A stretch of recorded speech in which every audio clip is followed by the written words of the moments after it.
Donc, je m'appelle Franck Verreca, je suis gérant de société dans une société de bâtiment qui en fait s'occupe de tout ce qui est pierre de taille, façade en pierre de taille. J'ai fait aussi également tout ce qui est plan de pierre de taille, tout ce qui est bureau d'études et la liaison en fait, le bâtiment et le gros œuvre. Et j'ai commencé depuis quelques années à investir pas mal en immobilier en fait. J'ai acheté des appartements dans un but après de les mettre en location. Mon comptable un jour m'a dit, écoutez Franck, il faudrait peut-être que vous commenciez un peu à vous orienter vers un autre moyen d'investissement et de gestion de patrimoine. Donc il m'a conseillé d'aller voir un gestionnaire en patrimoine.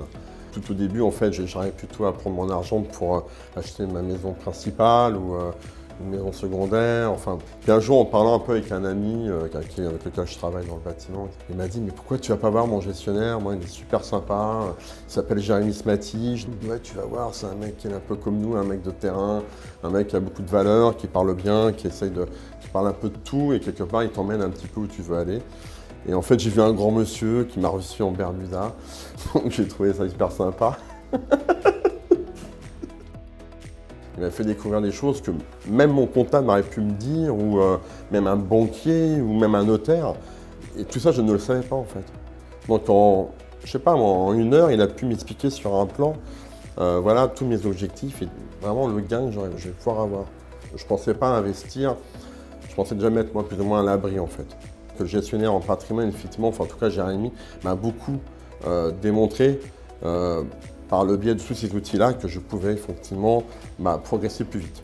Il m'a demandé quelques chiffres clés en fait, il m'a montré voilà, qu'est-ce que je pourrais gagner, là où je perds beaucoup d'argent. En fait, tout de suite, il essayait de me diriger dans les bonnes opportunités pour pouvoir avoir un gain en fait. Et ce qu'il y a de bien, c'est qu'au final, il vous parle de chiffres, mais il vous fait des signes, enfin il vous fait des schémas et au final vous comprenez parce que vous n'êtes pas technique dans la matière. Quand on vous dit voilà, tu peux économiser 20 ou 10% d'impôts sur le revenu ou sur ta société, effectivement tu réfléchis à 2 fois et tu te dis bah, pourquoi pas. Donc effectivement tu investis un peu d'argent au début pour pouvoir qu'il puisse te lancer, qu'il puisse effectivement vous orienter, mais après je pense que cet argent-là en fait qui est investi, vous allez vous y retrouver quoi.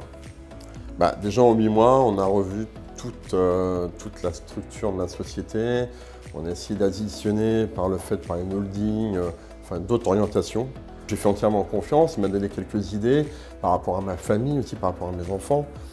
Personnellement, moi je travaille, c'est aussi pour protéger ma proche famille, mes filles en l'occurrence. Donc du coup, on a regardé un petit peu ce qu'on pouvait faire pour les protéger dans l'avenir et c'est ce qu'on a fait. Et du coup, aujourd'hui même, elles sont directement déjà aussi en relation avec lui. Voilà, c'est quelqu'un qui fait partie de la famille, dans le sens où vous êtes complètement en confiance, quoi. Vous dites tout en fait quelque part. C'est presque comme un prêtre en fait, on se confesse. Quand j'étais jeune, j'étais vraiment dans un cadre, on va dire, tu gagnes ton argent, tu l'économises, tu le laisses à la banque, et puis quand on a besoin, tu vas t'en servir. Alors qu'un gestionnaire en patrimoine, en fait, il va faire fructifier votre argent. Il va l'utiliser d'une manière où vous allez pouvoir progresser beaucoup plus vite.